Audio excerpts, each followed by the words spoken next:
ginto.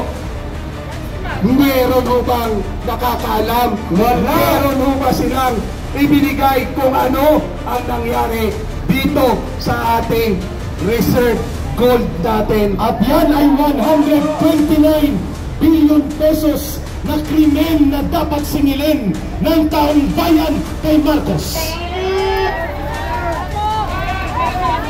Etong si Secretary Recto, wala nang ginawa kundi silipin kung saan may pera ang ahensya ng gobyerno at yung pera ng gobyernong yan nilalagay nila.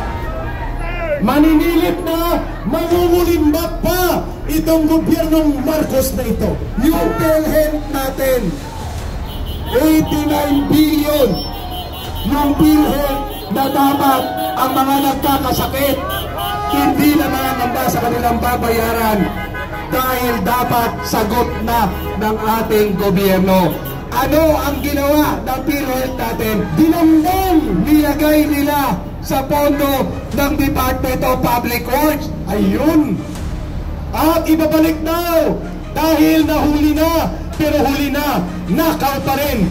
Ibalik mo man, nakaw pa rin ang ginawa nila. At ano pa po bang mga katibayan kung sinasabi nila makasalanan ang VP Presidente, tugisin natin. Magkano pa ang tinutugis nila sa Vice Presidente natin? Di ba 120 plus million at the confidential fund? At cleared 3 times ng Commission on Audit. Ano sinasabi ni Saltico noong iniimbestigahan ang confidential fund ni Presidente, Vice President? Ang sabi niya, accountability, dapat ipaliwanag niya sa Congress kung saan napunta yung 127 million. Eh kay Saltico, Kapra, may 13 billion. Eh ngayon, 13 billion kay Saltico pa lang.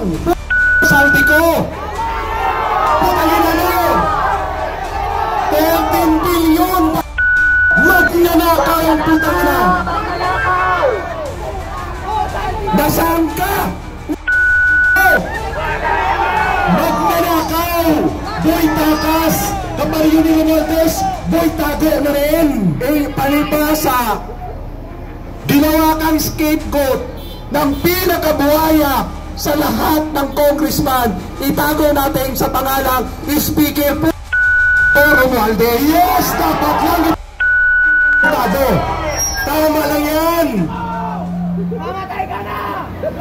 Mga taong bayan, pulis ka man, MMDA ka man, estudyante ka man, lahat tayo dito ay nilakawan.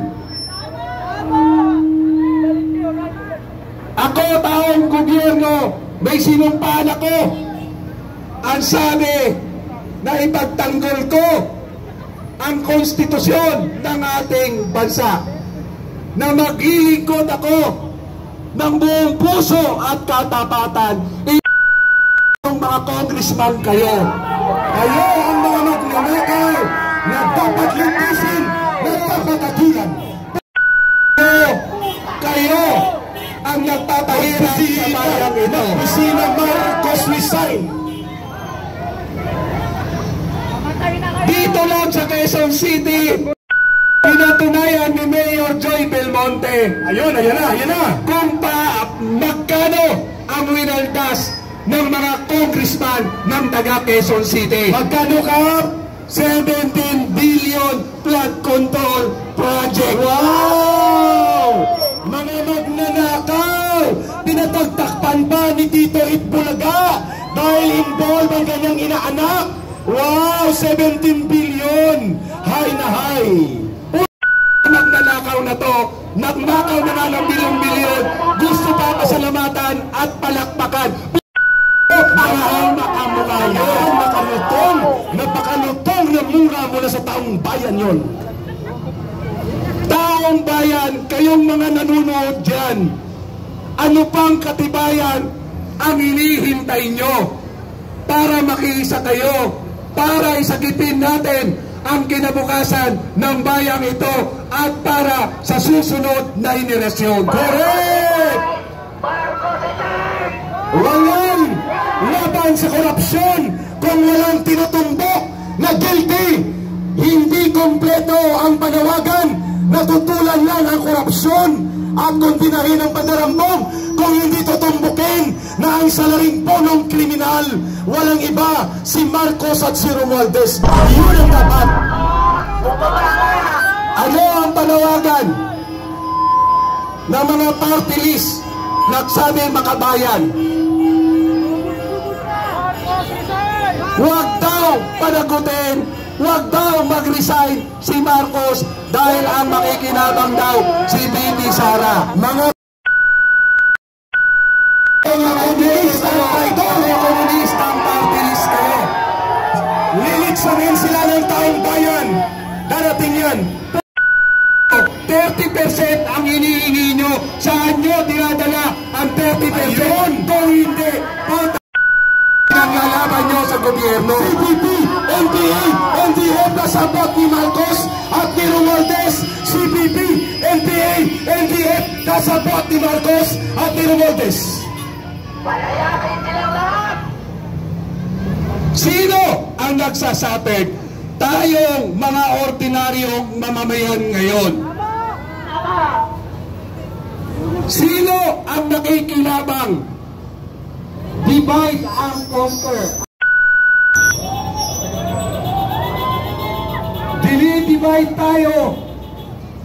Hanggang ngayon, dapat talaga i-dissolve na ang Congress na yan. Abolish Congress! Abolish dapat ang Congress. Abolish ang itong tao sa Congress na yan. Abolish! Kung saan sila nakikinabang, yun ang kinakampihan nila. Makasalot! Mga buhaya! Nasaan na ang makatao nyo? Nasaan na ang makabayan nyo? Buti na lang yung kita kong kasama selfies sa cellphone na lang, pero ito selfies sa lahat ng bagay. Papayagan pa ba natin na tayo ay gagahasain ng mga congressman ito, yung mga party list na ito? Hindi na!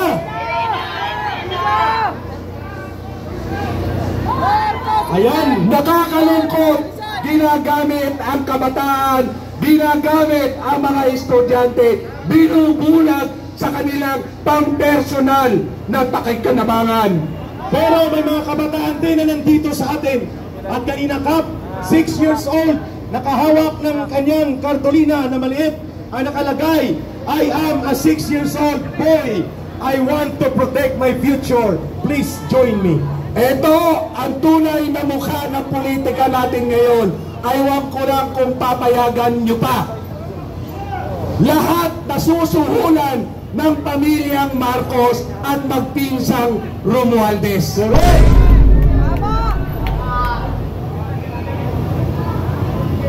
Binubuhay nila yung mga dating makakaliwa. Nagsama-sama na ang mga dilawan, nagsama-sama na ang mga Komunista tingkihan. at pati ang komunista.